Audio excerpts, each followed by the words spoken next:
स्थानिक स्वराज्य निवडणुका अगदी काही दिवसावर येऊन ठेपलेल्या आहेत.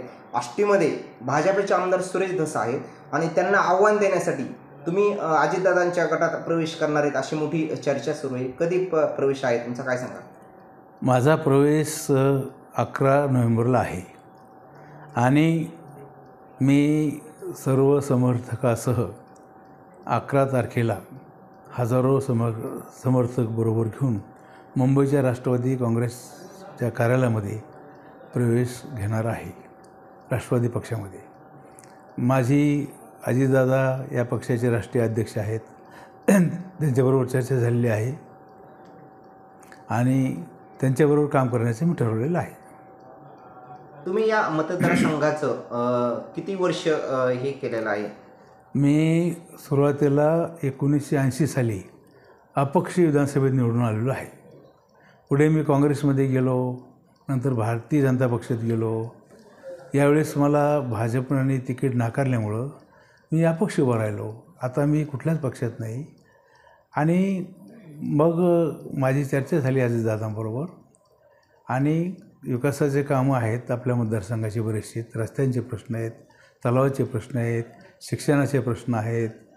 ह्या सर्व गोष्टींचा पाठपुरावा करण्यासाठी मी अजितदादाबरोबर चर्चा केली. त्यांनी या सर्व गोष्टीला सहकार्य करण्याचं ठरवलेलं आहे. त्यामुळं मी त्यांच्याबरोबर जाण्याचा निर्णय घेतला. या मतदारसंघात बंद पडलेला साखर कारखाना सुरू करायचा आहे. याशिवाय कॅन्सर हॉस्पिटल मला उभा करायचे.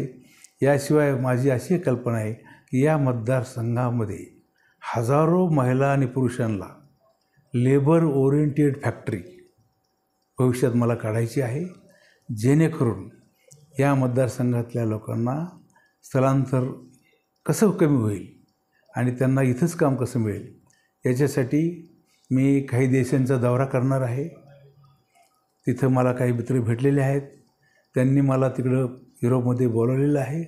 तिथं जाऊन मी अनेक गोष्टीवर चर्चा करून भविष्यात पुढच्या 2-3 वर्षामध्ये या मतदारसंघामध्ये असं लेबर बेस गरीब माणसाला काम देता येईल असं एखादं मोठं युनिट मला काढायचं मी ठरवलेलं आहे.